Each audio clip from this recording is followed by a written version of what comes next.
Yang di bawah Allah naikkan, yang jauh didekatkan, yang ada kotorannya insya Allah dibersihkan. Amin ya rabbal alamin. Yang sakit Allah berikan kesembuhan. Kemudian yang keluarganya sedikit ada masalah, Allah berikan jalan keluar yang terbaik. Keluarga kita menjadi keluarga sakinah, mawaddah, warahmah. Anak-anak kita menjadi anak yang soleh dan solehah. Dan tentunya yang punya utang, insya Allah segera diberikan kekuatan untuk menyahur utang. Ala hadiniyah biniyatin salihah wa ila hadratin nabil mustafa Muhammadin sallallahu alaihi wasallam. Al-Fatihah. A'udzu billahi minasy syaithanir rajim. Bismillahirrahmanirrahim. Alhamdulillahi rabbil alamin. الرحمن الرحيم مالك يوم الدين إياك نعبد وإياك نستعين اهدنا الصراط المستقيم صراط الذين أنعمت عليهم غير المغضوب عليهم ولا الضالين رب اغفر لي ولوالدي وللمؤمنين آمين.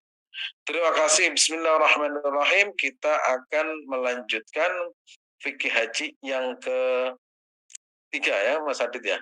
Tiga, Ustaz.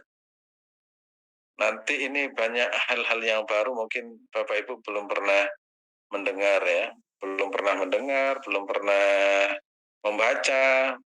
Dan memang saya mencari hadis-hadis penjelasan para ulama baik dari tafsir maupun hadis atau ungkapan-ungkapan para ulama tentang haji. Pokoknya berbeda dengan yang dibaca. Pokoknya berbeda dengan yang dibaca, berbeda dengan yang mendengar ya, yang pernah didengarkan. Nih, Bismillahirrahmanirrahim.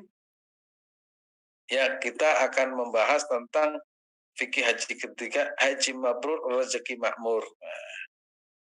Hajinya mabrur, insya Allah rezekinya makmur. Apa? Yaitu rezekinya itu ya oleh Allah digelontor yang kadang tidak pernah kita pikirkan. Sehingga materi ini ada kaitannya dengan minggu yang lalu di mana orang yang akan menunaikan ibadah haji kadang itu masih memperhitungkan ini gimana ini biayanya. Karena memperhitungkan biayanya akhirnya berpikir ntar aja deh menunda ibadah haji. Karena menunda ibadah haji karena masih eman uangnya itu habis untuk biaya haji. Kemudian Rasulullah SAW menegaskan orang yang tidak mau menunaikan ibadah haji dengan alasan apapun, apalagi alasan karena kekurangan, alasan kesehatan dan sebagainya, padahal dia itu mampu dan kuat, ya, dia mampu dan kuat dan ada kesempatan. Ya kalau tidak ada kesempatan atau duitnya ada, kesempatannya ada, waktunya ada, maka di situ ada pilihan falyamut nasronian, falyamut yahudian atau nasrani.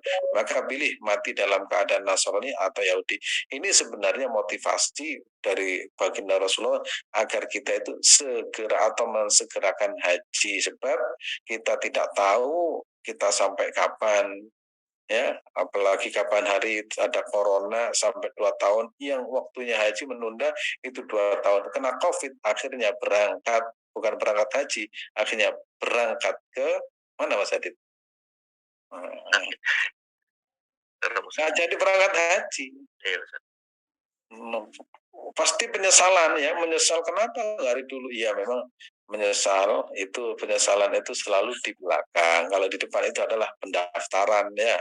Kalau penyesalan itu ya kenapa ya saya nggak dari dulu? Ya memang dari dulu penyesalan itu selalu di belakang. Kalau di depan itu adalah pendaftaran. Tapi kalau masih panjang umur mendingan. Kalau sudah berangkat ditanya oleh malaikat, duitmu buat apa? Kesempatan buat apa? Dulu kok nggak haji kenapa? Mau jawab apa coba? Oleh karena itu jangan menunda. Kalau ada kesempatan, kemudian ada momentum, dananya ada, bismillah ya. Nah, kemudian pada pagi hari ini saya akan memberikan penjelasan tentang Nabi itu, ya Nabi kita Nabi Muhammad SAW berjanji dana yang kita gunakan untuk ibadah haji itu pasti akan dilipat gandakan balasannya.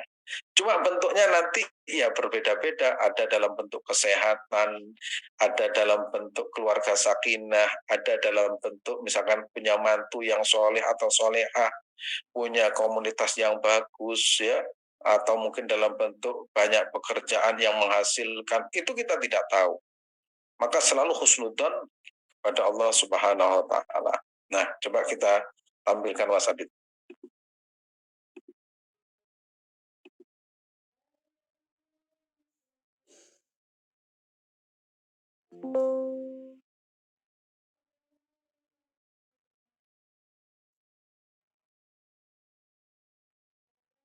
Bismillahirrahmanirrahim.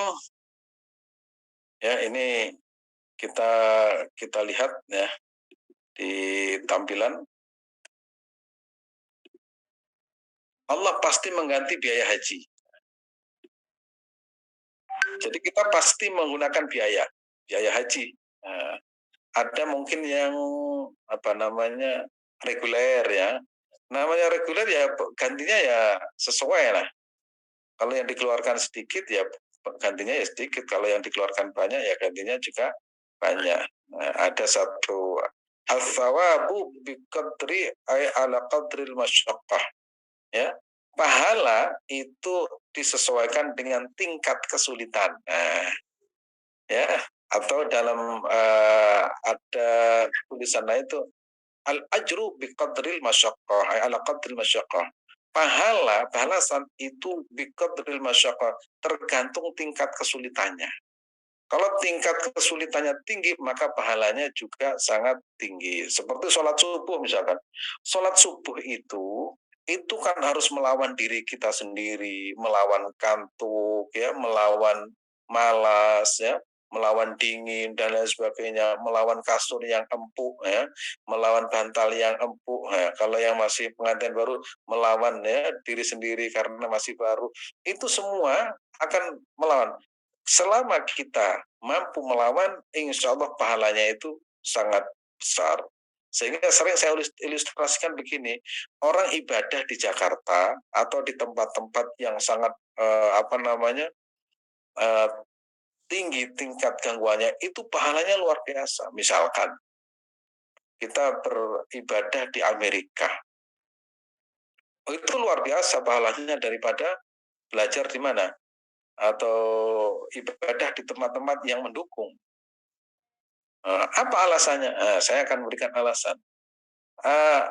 Seorang sahabat namanya Abu Dzar Al-Ghifari. Abu Dzar Al-Ghifari itu pernah mengajak seorang sahabat namanya Salman Al-Farisi. Salman Al-Farisi itu di luar negeri, di luar Mekah, Madinah. Katanya Abu Dzar, ayo kita berangkat, ayo kita ke Mekah, ke Madinah, karena kondisinya sudah aman dan nyaman. Apa yang jawabannya Salman Al-Farisi? Enggak, saya lebih nyaman di tempat saya bermukim. Kenapa? Karena di tempat saya bisa berdakwah, mengajak atau mengenalkan orang kepada Allah dan juga mengajak orang kenal kepada Allah. Kalau di Mekah kan sudah aman, tinggal ibadah, pulang, ibadah lagi. Ya, itu tidak ada tantangan. Maka tantangan itu juga menjadi langkah kita untuk mendapatkan pahala sebanyak-banyaknya. Cuma kalau berhasil, kalau nggak berhasil ya katut. Ya, di Amerika misalkan, wah hidup di sana yang tadinya sholat malah nggak sholat. Tapi kalau hebat di sana justru bisa merubah yang tadinya orang yang tidak sholat menjadi sholat. Nah, itu di situ ya, itu tantangannya. At-tawabu biqadri al-masyaqqah. Haji, haji Haji itu juga demikian. Haji itu kalau kita beribadah haji, itu kemudian biayanya itu pas-pasan, kemudian biayanya itu kadang itu masih menjual sapi, itu pasti luar biasa. Ini hajinya orang desa ya, orang kampung menjual sawah, menjual tanah, kadang menjual ruko, kadang menjual ternaknya, kadang dijual kemudian hanya ingin memenuhi panggilan Allah Subhanahu wa taala. Bayangkan ya.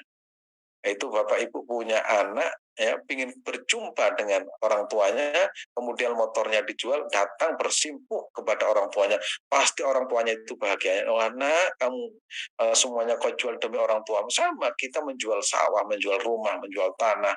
Demi apa? Demi memenuhi panggilan Allah Subhanahu wa taala. Lantas dengan kata labbaik Allahumma labbaik. Ya Allah, aku penuhi panggilan ya Allah. Aku tidak pedulikan berapa banyak yang aku keluarkan. Aku tidak peduli berapa tenaga yang aku keluarkan. Semuanya hanya untuk cintaku kepadamu. Wah, oh itu pasti luar biasa. Misalkan ada seorang wanita, ya, kemudian calon suaminya itu datang dari jauh, kemudian melamar. Oh, itu langsung diterima itu karena apa? Melihat pengorbanannya itu luar biasa. Ya, maka haji orang Indonesia itu saya sebut dengan haji dramatik ya. Hajinya itu haji betul-betul pokoknya luar biasa. Kadang sawahnya digadaikan, kadang demi memenuhi panggilan Allah Subhanahu wa taala.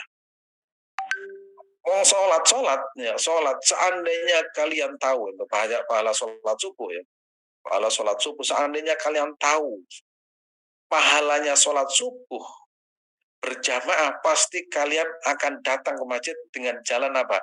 Dengan jalan itu ngesot apa namanya merangkak ya, kalau ngesot nanti dikira suster ngesot, merangkak karena apa? Betapa besarnya pahalanya orang menunaikan ibadah haji, menunaikan sholat subuh berjamaah. Ini haji, tenaga dan pikiran, anak ditinggalkan, harta juga ditinggalkan demi memenuhi panggilan Allah Subhanahu wa taala.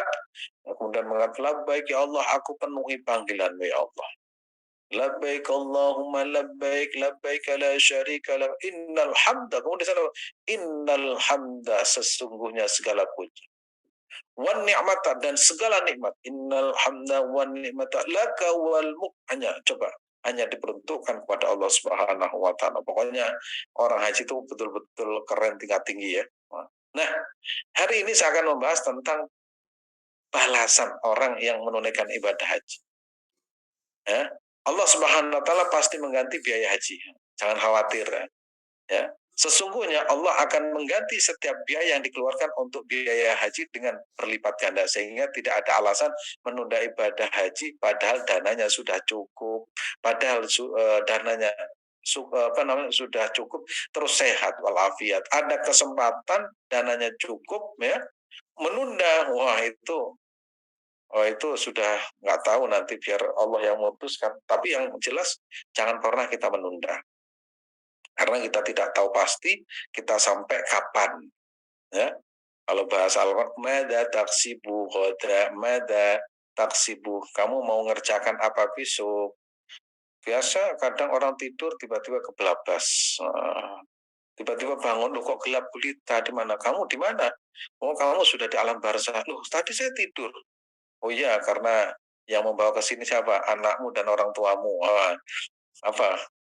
Ternyata tidurnya itu, bangunnya itu sudah di alam barzah.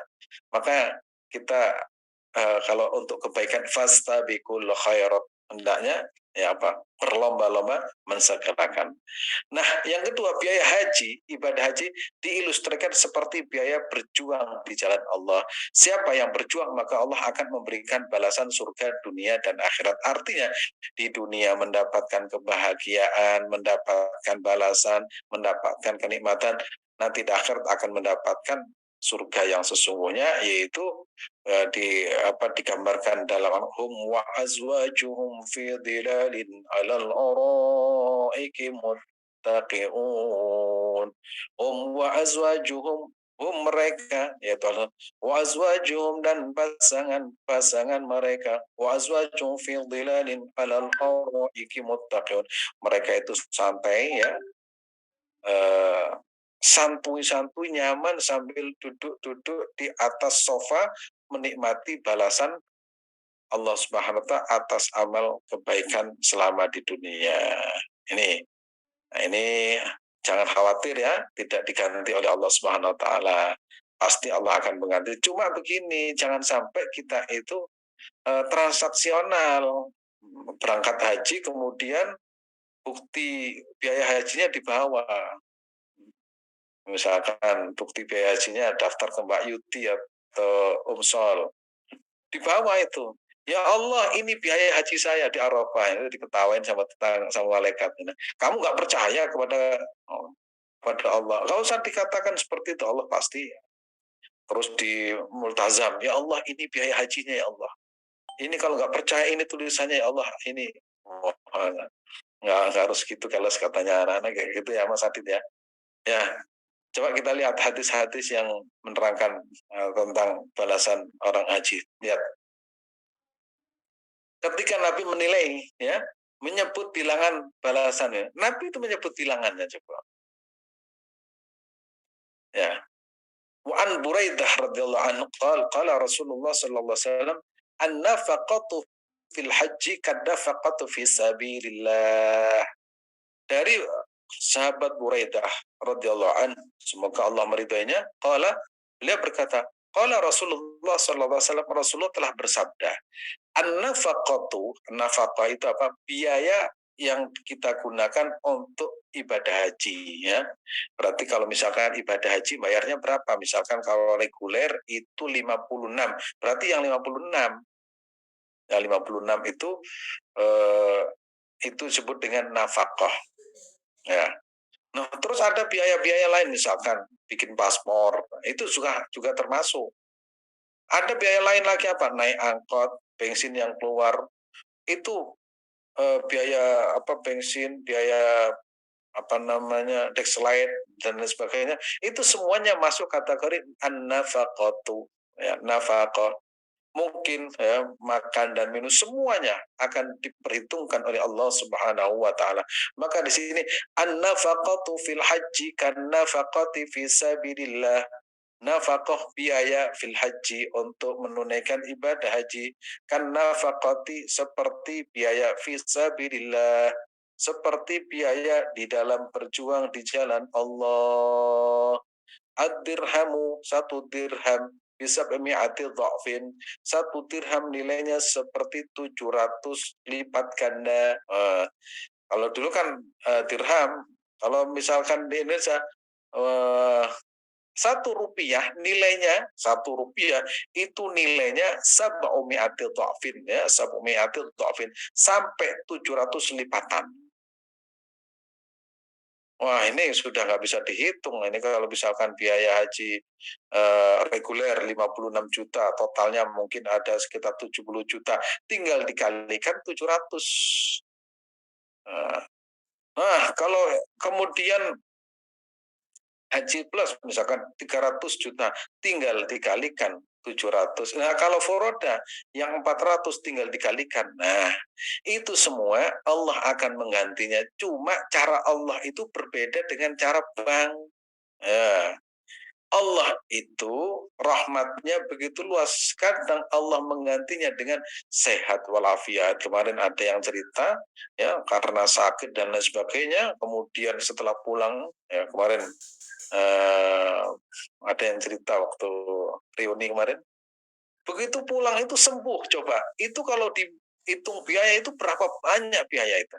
Nah, sakit, ya, sakit, ada yang sakit macam-macam bisa sembuh, itu akhirnya bahagianya itu kalau dinilai dengan materi itu tidak terhitung.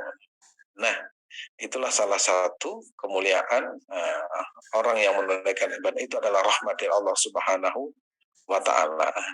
Nah, ini secara khusus Nabi itu menyebut bilangan, ya. Nah, tapi saya sampaikan di sini bahwasanya ketika Allah itu memberikan balasan, ya, ketika Allah memberikan balasan dengan berlipat-lipat ganda, itu kadang bentuknya macam-macam karena Allah lebih tahu kepantasan seorang hamba memberikan kepantasan seorang hamba menerima balasan itu. Jadi tidak melulu, ya Allah, saya sudah haji biaya 56 juta, kenapa saya nggak dapat balasan? Nah, itu tidak seperti itu caranya. Cara menilainya itu tidak demikian, karena Allah Subhanahu wa taala tatkala memberikan balasan itu bentuknya itu beragam sesuai dengan kebutuhan hambanya, bukan sesuai dengan permintaan hambanya. Jadi begitu. Tapi harus yakin bahwa Allah itu akan membalas. Ya, ini diriwayatkan oleh Rawahu Abi Syaibah dan Imam Ahmad. Terus kita lanjutkan. Nah, ini Allah mengganti biaya haji. Nah, wa an Abi Hurairah wa an Abi Hurairah an Rasulillah sallallahu alaihi wasallam annahu qala al-hujjaj wal umar wafdullah in da'auhu ajabahum wa nistaghfiru wa in istaghfaruhu ghafara lahum. Ya, ini ada dua keistimewaan. Pertama, ya, pertama orang yang haji itu disebut dengan wafdullah. Wafdun itu artinya duta, utusan. Bayangkan kita menjadi utusan Allah, duta besar misalkan, duta besar Indonesia di Amerika itu berarti apa? Duta Indonesia di sana berarti mewakili ya. Kita itu disebut dengan wafdullah, duta Allah. Inta'auhu ajabahum. Jika mereka berdoa ajabahum, maka Allah akan menjawab doa mereka. Wa nistaghfiruhu ghafarlam. Jika mereka memohon ampunan, maka Allah akan mengampuni dosa-dosanya. Jadi pastikan ya kita ini adalah sebagai wafdullah ya, duta-duta Allah ya. Tapi berapa banyak duta-duta yang diterima oleh Allah Subhanahu wa taala nanti akan ada pembahasan lain. Jangan-jangan kita belum diterima sebagai duta karena apa? Masih banyak kotorannya, masih banyak, itu akan ada pembahasan. Tapi kita harus meyakini bahwa kita itu orang yang menunaikan ibadah haji murni ingin memenuhi panggilan Allah Subhanahu wa taala, insya Allah sudah tercatat sebagai duta Allah Subhanahu wa taala. Nah, eh, tentang bilangan ini hadis yang berikutnya tentang bilangan ya, tentang bilangan balasan Allah, karena Allah mengapresiasi, Allah itu meriwet ya, Allah itu memberikan balasan. Namanya duta, namanya utusan pasti akan diberikan bekal yang cukup. Misalkan orang Indonesia ya, membuka menjadi duta besar di Amerika. Tentu saja mereka akan mewakili Indonesia, maka semua anggaran dan kebutuhannya itu sudah disesuaikan dengan kebutuhan mereka yang di Amerika. Sama orang yang menunaikan ibadah haji karena duta Allah Subhanahu wa taala, maka kadang biaya yang tidak pernah terfikirkan itu Allah cukupi. Nah, saya akan bercerita tentang fakta di lapangan. Ini saudara saya sendiri datang ke rumah, nelpon, bilang ke istri saya, "Ci, saya mau ke rumah." Loh, ada apa kok pagi-pagi mau ke rumah? Ini mau nyaur hutang. Loh, sudah nggak usah dulu nanti dipakai untuk haji. Enggak, sudah mau nyaur hutang saya. Loh, kan mau berangkat haji, nggak usah dikembalikan dulu, nanti aja sepulang haji. Enggak, alhamdulillah saya sekarang sudah banyak duitnya loh. Percaya diri. Datang ke rumah pagi cerita, alhamdulillah saya ini mau haji, justru mau berangkat haji, uang saya itu banyak. Loh, kok bisa? Iya, dulu waktu saya mau berangkat haji tahun 2019, tahun 2018, saya berpikir saya nanti aja deh dan menunda haji karena anak saya mau berangkat kuliah, mau masuk kuliah, yang satu masuk SMA, yang satu nanti aja uangnya digunakan untuk yang lain. Ternyata ketika menunda haji, Allah SWT memberikan ujian yaitu kecelakaan ya, jalan ya, sedang berjalan ada angin, kemudian ada kayu yang jatuh, akhirnya tertimpa. Begitu tertimpa akhirnya kakinya patah ya, yang perempuan kakinya patah, yang suaminya itu juga babak belur, mau bawa ke rumah sakit sekitar 1 bulan lebih ya, itu sembuh. Begitu sembuh akhirnya nekat berangkat haji pada tahun 2019. Ternyata 2019 duitnya tidak ada, nggak cukup. Akhirnya 2020 ya, 2020 itu ada COVID ya.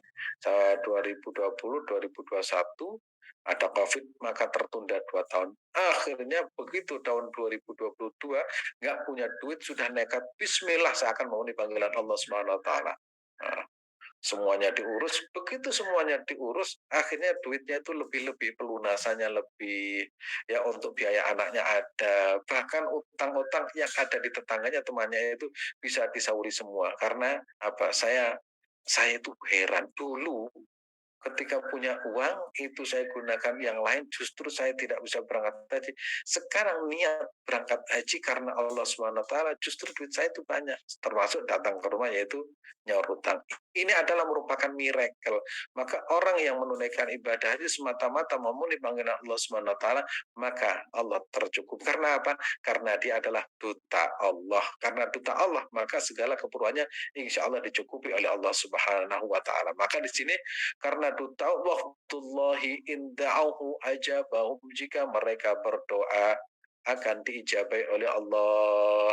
Ya, berdoa tentu saja dengan doa kebaikan, jangan sampai berdoa ya Allah ganti presiden kita, wah itu sudah gombal mukio itu.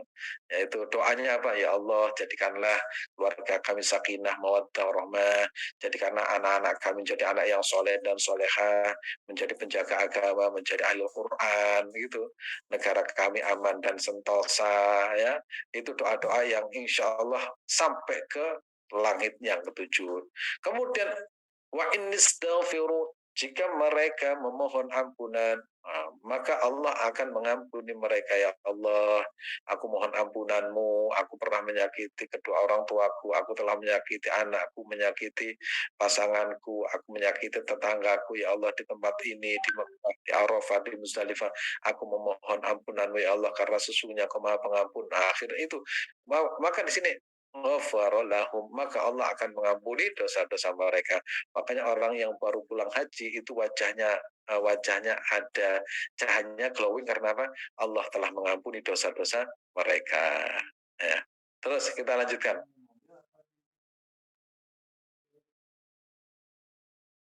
Ini mendapat ganti juga dan mendapatkan ampunan.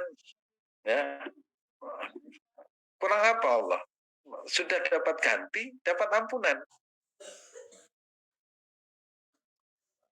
Sabata fil hadis al-hujjaj wal umar, ya.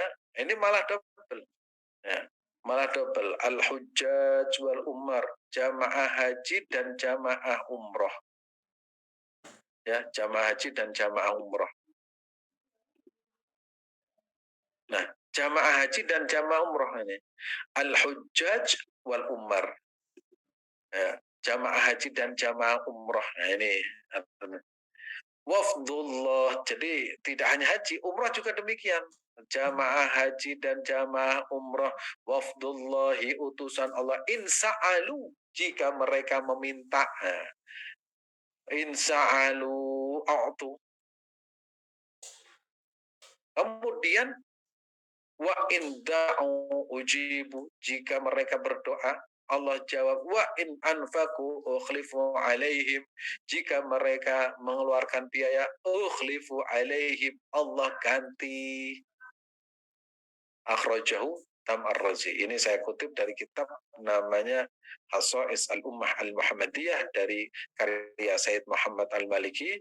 Saya dapat ijazah dari guru saya namanya Kiai Ihya Ulumuddin. Ihya Ulumuddin dari Said Muhammad Al-Maliki. Said Muhammad Al-Maliki dari ayahnya Said Alawi, dari ayahnya Said Abbas, dari ayahnya Said Abdul Aziz, ya. Itu juga saya hafalkan, gurunya sampai berapa. Itu kalau ngaji seperti itu, tidak hanya mengambil dari mana. Oh, saya ngambil dari YouTube. Enggak, saya biasanya saya tanyakan, kalau tidak bisa tanyakan kepada guru, dan gurunya punya guru, seperti itu. Sabata fil hadis al-hujjaj wal umar, telah ditabaqkan dalam sebuah hadis, al-hujjaj wal umar, ya, jamaah haji dan umrah, wafdullah, itu duta Allah, insa'alu, jika mereka minta apa? Minta apa saja, maka Allah akan memberi. Allah itu mu'ti, akan diberi. Allah itu maha memberi. Nah, terus bagaimana bukti Allah itu memberi? Yaitu tadi, kalau kita itu berdoa kepada Allah Subhanahu wa taala di Mekah dan di Madinah, di Arafah, di Musdalifah, kadang Allah itu memberi permintaan kita dengan catatan permintaannya itu hal-hal yang positif. Jangan sampai meminta tetapi minta yang tidak baik, misalkan ya Allah hancurkanlah musuh-musuh saya. Yang nggak mungkin lah. Nah, itu nggak, doa yang buruk itu nggak boleh kepada orang lain. Itu pernah saya sampaikan dalam kitab ngaji, kitab Al-Hikam. Nah, itu eh, Nabi Nuh alaihissalam itu berdoa, ya, berdoanya apa? Oh, Nabi Nuh itu kan nabi apa namanya? Nabi yang banyak dikecam oleh pengikutnya. Ya, dikecam oleh pengikutnya itu apa namanya? Sudah bertahun-tahun, ya, sudah bertahun-tahun diajak untuk beragama Islam, untuk memeluk agama Islam, percaya kepada Allah Subhanahu wa taala, tapi tidak pernah mau. Kemudian Nabi Nuh alaihissalam kemudian apa? Nabi Nuh kemudian eh, apa namanya? Jengkel. Orang jengkel nggak boleh ya. Nabi Nuh itu jengkel kepada pengikutnya, diajak nggak mau, malah menghina, malah mencaci maki. Kemudian Nabi Nuh berdoa, doanya itu sangat sangat terkenal. Rabbi la tadar alal ardi minal kafirina tayyar. Kemudian innaka intadarhum yudullu ibadaka wa la yadu illa fajuran kafara. Itu doanya paling ekstrim. Ya Allah, hancurkan saja mereka itu yang ada di muka bumi ini. Oh. Kemudian kalau mereka itu hidup, itu akan menyesatkan. Kalau mereka punya anaknya juga nanti juga akan yang sama dengan orang tuanya. Kira-kira gitulah doanya. Kemudian Allah Subhanahu wa taala memberikan ujian kepada Nabi Nuh. Apa ujiannya? Anak dan istrinya itu ternyata tidak taat terhadap perintah ayahnya.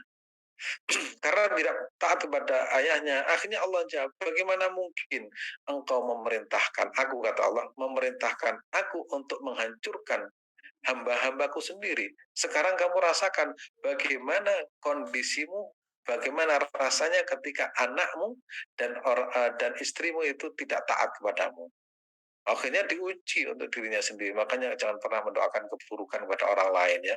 Itu suatu saat akan menimpa kita. Kalau orang lain tidak cocok, ya, tidak cocok dengan kita, doakan dengan kebaikan dan berdoa di Mekah dan Madinah untuk orang-orang yang tidak cocok. Doakan mereka untuk kebaikan. Ya Allah, mudah-mudahan orang misalkan punya utang kepada kita, nggak segera ini, ya Allah, mudah-mudahan dia segera punya uang agar supaya bisa itu.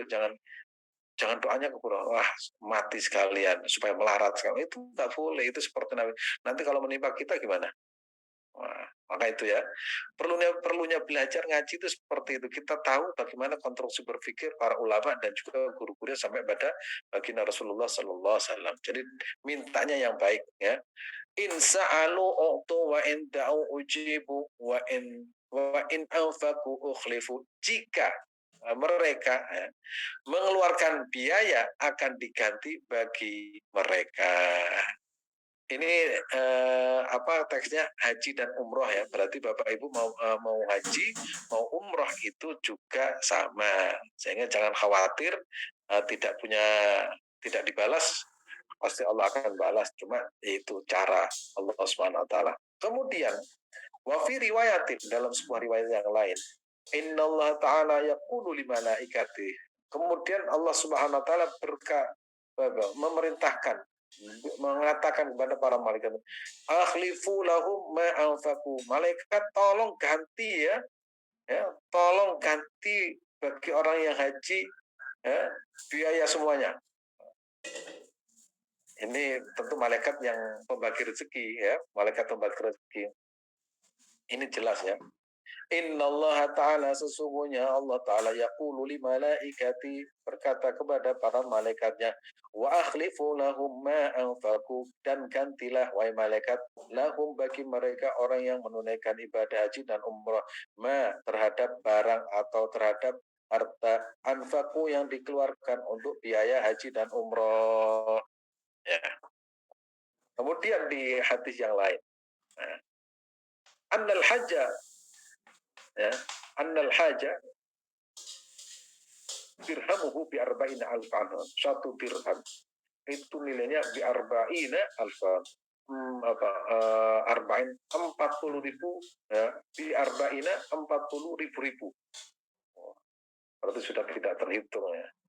Ini berangkat dari An Aisyah radhiyallahu anha qalat qala Rasulullah SAW dari Sayyidatu Aisyah radhiyallahu anha beliau berkata bahwasanya Nabi Muhammad SAW ya Rasulullah SAW berkata ya bersabda idza kharaja al hajju min baitihi ketika orang haji keluar dari rumahnya kana fi khirzillah maka dia dalam tanggungan Allah Subhanahu wa taala dalam lindungan Allah Subhanahu wa taala dalam jaminan Allah Subhanahu fa in mata qabla an yaqdiya nusuka wa ajru 'ala Allah jika keluar rumah kemudian keluar dari rumah tiba-tiba jatuh meninggal maka pahalanya sempurna di sisi Allah Subhanahu wa taala.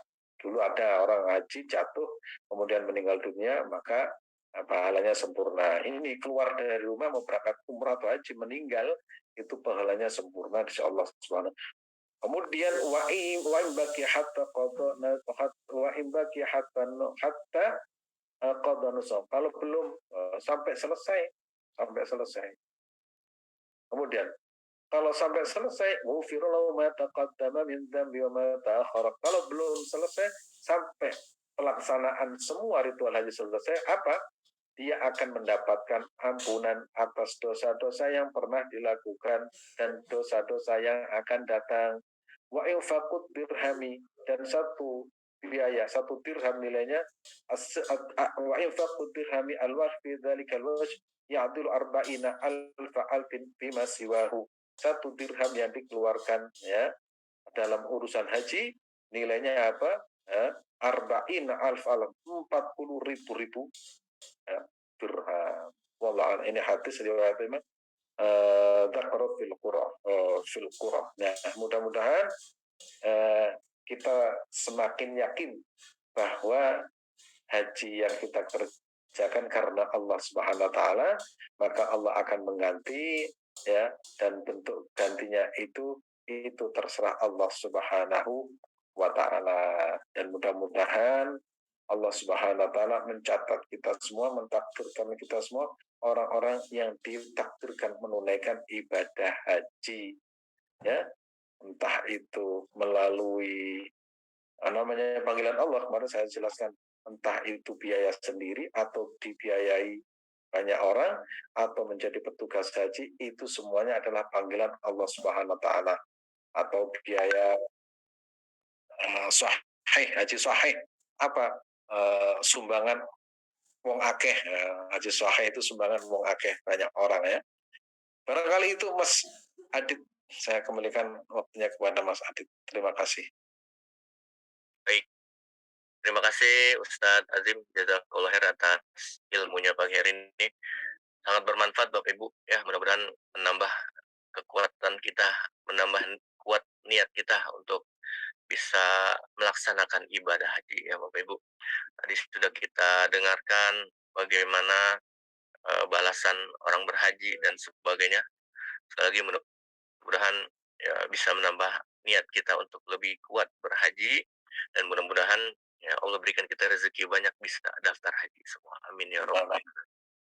Baik, Ustadz Azim, Bapak Ibu semua kita masuk ke sesi berikutnya Ustadz. Sesi tanya jawab. Ini saya cek udah banyak Ustadz pertanyaan di kolom komentar. Sebelumnya Ustadz untuk materi tadi pagi boleh kita share ya Ustadz yang barusan ini maksudnya. Yang mana yang barusan? yang hari Ya, ini. Ya, silakan. ya, terima kasih Mbak Cici, Bapak Ibu silahkan di-download. Nah, itu sudah di-share Mbak Cici untuk tema materi pagi ini ya, silahkan di-download. Baik, izin Ustadz, pertanyaan yang pertama Ustadz. Nah, ini izin saya bacakan. Pak Ustadz, 2 bulan pulang dari umroh, saya ketipu orang Ustadz. Mulanya saya stres, tapi kemudian saya ikhlaskan Ustadz. Mungkin saya banyak dosanya Ustadz. Bagaimana menurut Pak Ustadz? Fadol Ustadz. Terima kasih ya. Alhamdulillah itu Allah selamatkan kita. Ya, saya akan cerita. Saya itu pernah kecurian. Pada waktu itu saya mau ujian tesis. Ya, besoknya ujian tesis, malamnya atau sorenya itu tiba-tiba saya pulang, rumah saya itu buka. Saya mikirnya begini, wah pasti rumah saya itu saya lupa mengunci. Begitu masuk ke dalam, loh juga buka. Masa saya lupa sampai begitu masuk kamar, loh pintu kamar juga buka. Lemari juga dibuka. Wah ini masa malingnya begitu cerdas, semua punya kuncinya. Terus saya buka lemari, itu tabungannya hilang ya. Punya anak saya itu ada apa namanya, ada celengan ya, bodoh itu hilang. Kemudian jaket hilang. Jam tangan yang paling saya sukai, beli di Mekah, dulu mereknya Tissot. Wah, saya paling suka. Hilang juga. Wah, ini hilang. Kemudian cincin, kalung, gelang, itu hilang semua. Wah, ini kok hilang semua ini? Terus, wah ini maling beneran ini. Wah, waktu itu pusing. Akhirnya saya ke polisi, mulai habis maghrib, pulang itu urusan jam 3 selesai. Jam 3 atau jam 2 selesai. Begitu pulang, subuh, itu langsung berangkat ke kampus ujian tesis. Ini ujian tesis. Terus pokoknya lulus pada waktu, nggak usah belajar, lulus pokoknya. Karena mumet kan ngurusin. Setelah itu ada seorang kiai bilang begini. Nah, itu kemudian saya pegang. Sudah Allah takdirkan, kamu harus menerima itu takdir Allah. Bisa jadi dalam harta dirimu itu ada sedikit kamu tidak tahu itu ada campuran barang haram, ya, sehingga Allah membersihkan dengan cara seperti itu. Sudah diikhlaskan, nanti insya Allah Allah akan memberi jauh lebih banyak. Langsung hati saya tenang. Padahal sebelumnya saya mencurigai si A, mencuri itu menambah dosa. Wah, menambah dosa, sudah pasrahkan kepada Allah. Insya Allah Allah akan mengganti yang lebih besar, lebih banyak lagi. Baru tenang, sampai sekarang itu nggak kepikiran untuk mencari, itu nggak kepikiran. Ya. Kalau kepikir mencurigai, jangan-jangan orang yang pernah pinjam kunci ini, itu waktu bermunculan akhirnya dosa demi dosa bermunculan, dan setelah mendapatkan wejangan dari seorang sudah nggak apa-apa, itu Allah cara mengangkat derajatmu nanti lebih mulia. Akhirnya saya yakini itu dan alhamdulillah ya. Jadi cara membangun kerangka berpikir itu juga harus ada yang nuntun. Oh begini ya cara. Sebab kalau kita tidak menerima dengan kondisi seperti itu, kita akan menuduh jangan-jangan si A. Jangan-jangan si A. Akhirnya apa? Suudon demi suudon itu bermunculan, akhirnya barangnya sudah nggak ketemu, kemudian kita sakit hati.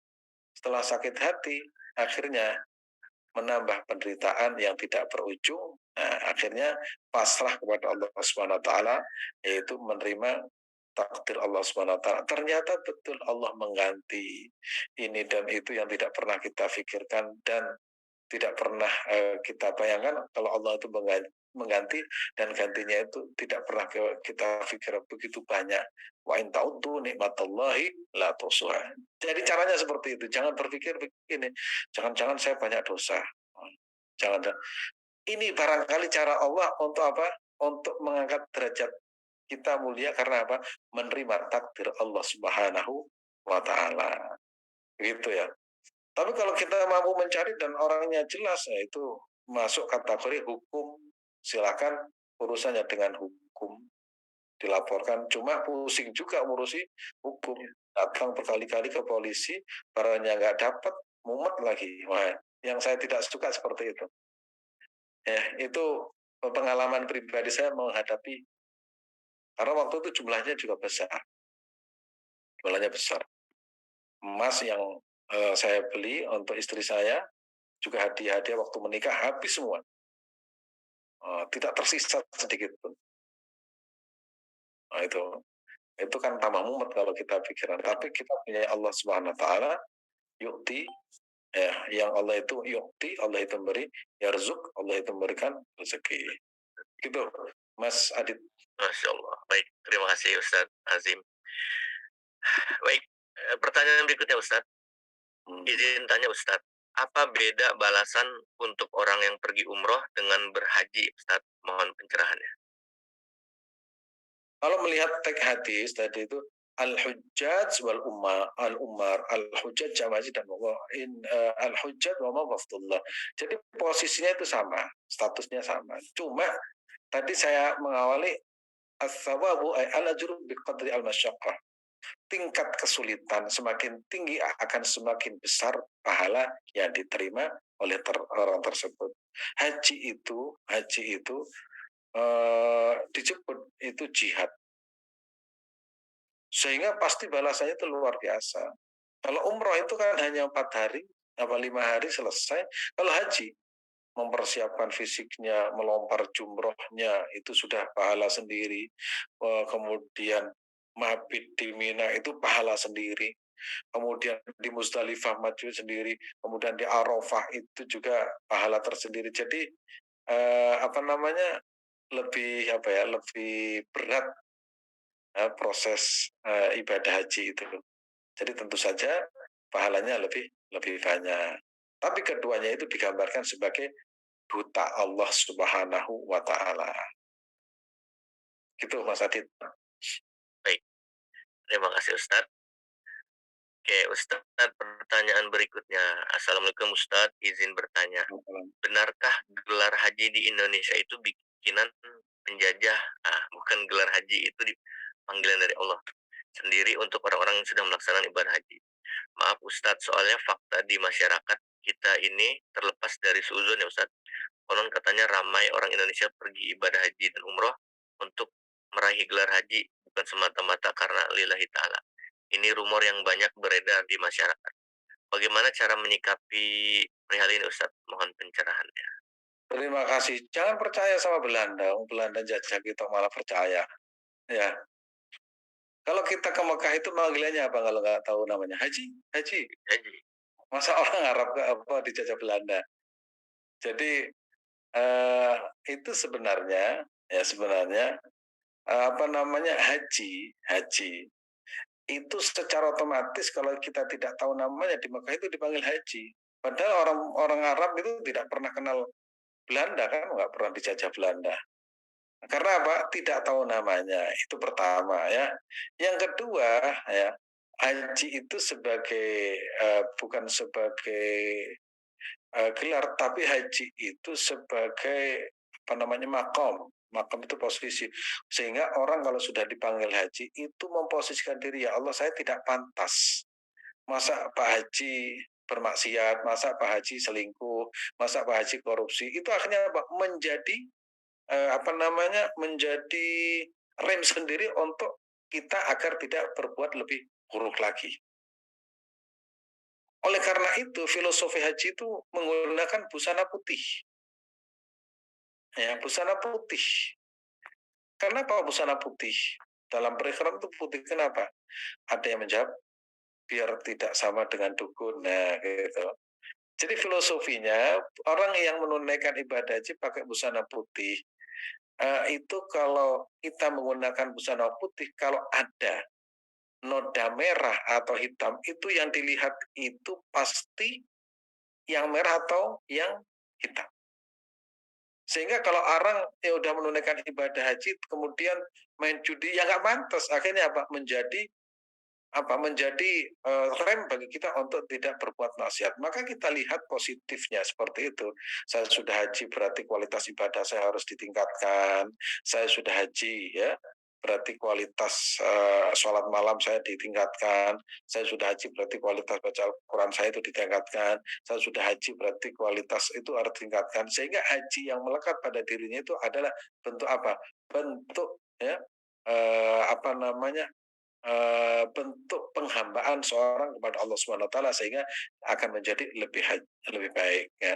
Maka disebut dengan dalam hadis kan al-hujjaj wal jamaah haji ya, wal umar jamaah umroh. Jadi haji sudah dari hadis seperti itu. Al-hujjaj ya, para jamaah haji dan jamaah umroh itu adalah utusan Allah. Allah saja itu menyebut dia itu wafdullah. Masa kita mau menyebut haji tidak boleh? Wong Allah saja itu menyebut jamaah haji. Nah, itu. Adapun kemudian orang Belanda menyebut ya silakan, orang Arab menyebut haji ya silakan. Yang penting gelar haji yang ada pada diri kita itu tidak wajib. Kalaupun ada yang memanggil Pak Haji, itu mudah-mudahan menjadi rem kita tidak melakukan perbuatan yang dilarang oleh Allah Subhanahu wa taala. Kata Gus Dur, itu saja kok repot. Baik, terima kasih Ustadz Azim. Ya, mudah-mudahan terjawab Bapak Ibu. Ustadz, pertanyaan berikutnya Ustadz, kalau Nabi Muhammad SAW dulu pernah melaksanakan haji atau umroh. Kalau kita udah rindu ingin bertemu Allah dan rindu berziarah ke makam Rasulullah, dan kita berupaya dengan umroh dulu, tetapi kita juga berniat haji setelahnya dengan berupaya mengumpulkan harta, itu bagaimana Ustaz? Umroh dulu Bagus, itu bagus itu. Umroh dulu, Rasulullah kan dulu umroh dulu terus haji. Ya, itu seperti itu. Kan umroh kan yang terjadi sulh al-Hudaybiyah itu kan sebelum haji ya, Rasulullah melakukan itu. Gak apa-apa, mau umroh dulu, gak apa-apa. Mau haji dulu juga tidak masalah. Tinggal milih ya, tinggal milih. Kalau sekarang itu antriannya panjang sehingga umroh aja deh dulu apa untuk melatih diri, untuk melatih ruhani, ya itu nggak apa-apa, nggak apa-apa. Lanjut. baik. Alhamdulillah, terima kasih Ustadz Azim. Mudah-mudahan bisa terjawab. Nah ini semua pertanyaan insya Allah sudah terjawab Ustadz. Ya, Bapak Ibu, ada satu masuk baru Ustadz. Ustadz ingin bertanya, apa bedanya ziarah ke makam orang alim dengan tawasul? Bedanya ziarah ke makam orang alim dengan tawasul. Mungkin ada yang kurang ini ya kalimatnya, Pak Salihuddin. Terima kasih. Berziarah ya, berziarah itu mengunjungi ya orang, berziarah artinya mengunjungi. Ziarah ke orang alim, makam orang alim dan tawasul. Jadi kalau gitu kita kepada orang alim ya, kepada orang alim itu ketika hidup man akroma aliman, kata Nabi, saya kutip dari kitab Tanqihul Qaul al-Hadz fi Syarhil Babil Hadz, man akroma aliman, siapa yang memuliakan orang alim, katanya itu kata Nabi sama dengan memuliakan aku, dan siapa yang memuliakan aku sama dengan memuliakan Allah, dan siapa yang memuliakan Allah maka surgalah tempatnya. Itu kalau berziarah kepada orang alim, nah, ya nggak apa-apa, tabarukan bi ilmihi. Ya misalkan kita ziarah ke, misalkan ke makamnya Mbah Maimun Zubair, orang alim di Mekah, Mbah Nawawi Al-Bantani, kemudian berziarah ke Sunan Ampel. Nah itu kan apa namanya, berziarah itu tafaulan. Tafaulan itu kita berharap supaya suatu saat kita bisa meneladani ya, menadari ke apa namanya, kebesarannya, akhlaknya, ilmunya dan lain sebagainya. Sebab ya, kalau kita berziarah ke orang biasa itu kan tidak ada yang kita teladani apa apa.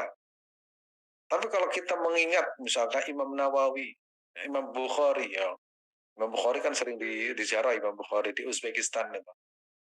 Kemudian di Turki itu yang sering diziarah adalah siapa namanya, Syekh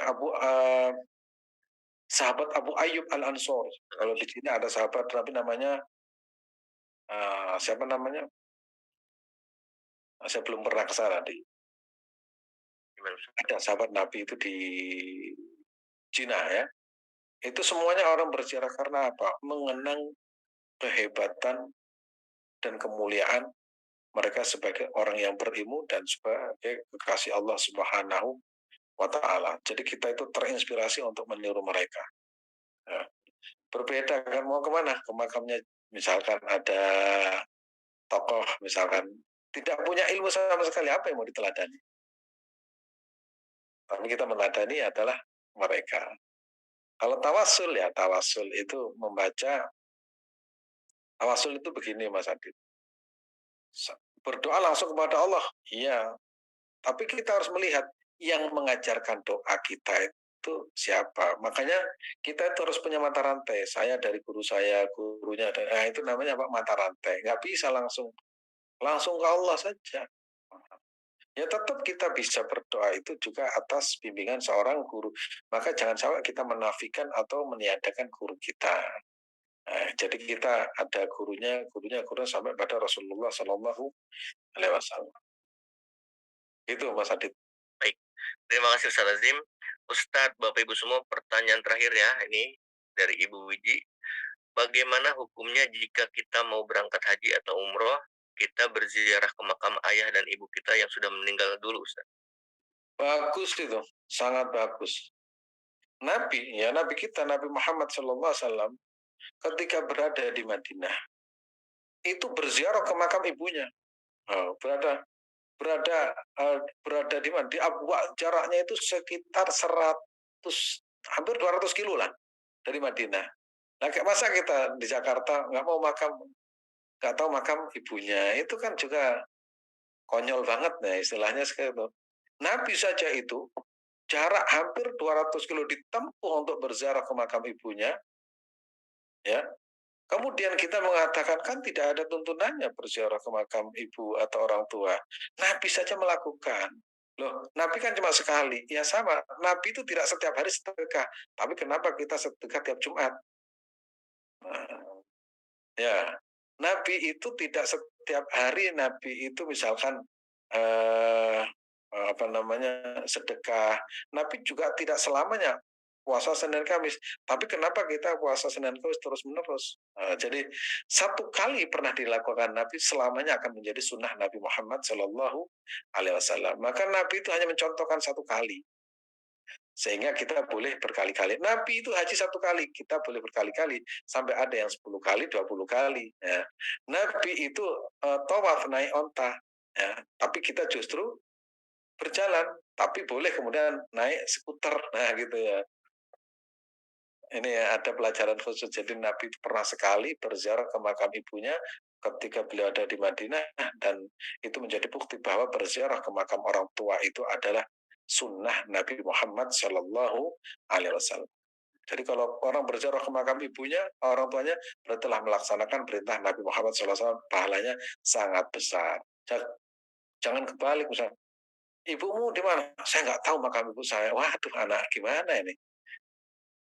Nah ini harus di training dulu ini. Makam ibunya saja nggak tahu. Ya begitu Mas Adit. Ya, baik. Alhamdulillah, terima kasih Ustaz Azim. Semoga terjawab ya Bapak Ibu. Dan mudah-mudahan kajian pagi ini, materi kajian pagi ini memotivasi kita ya untuk lebih kuat lagi niat kita untuk mendaftar haji ya Bapak Ibu. Dan mudah-mudahan kita bisa ambil hikmah, ambil manfaat, ambil pelajaran dari yang disampaikan dalam kajian pagi ini.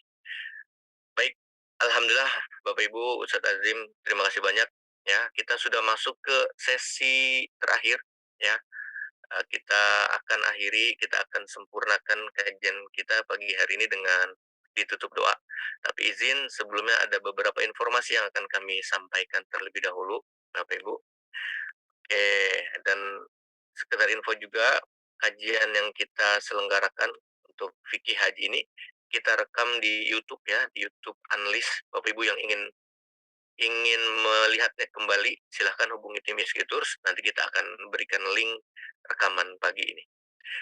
Baik, informasi pertama Bapak Ibu Ya alhamdulillah ISG Tours masih terus menerima pendaftaran haji. Ya Bapak Ibu yang sudah berniat mendaftar, ya kami tunggu. Ya bagaimana cara daftarnya, berapa biayanya, apa saja persyaratannya, silahkan Bapak Ibu hubungi tim ISG Tours and Travel. Kemudian informasi berikutnya seperti biasa, nah, setelah ditutup doa nanti kita ada open table sharing session seputar haji dan umroh. Nah ini temanya haji is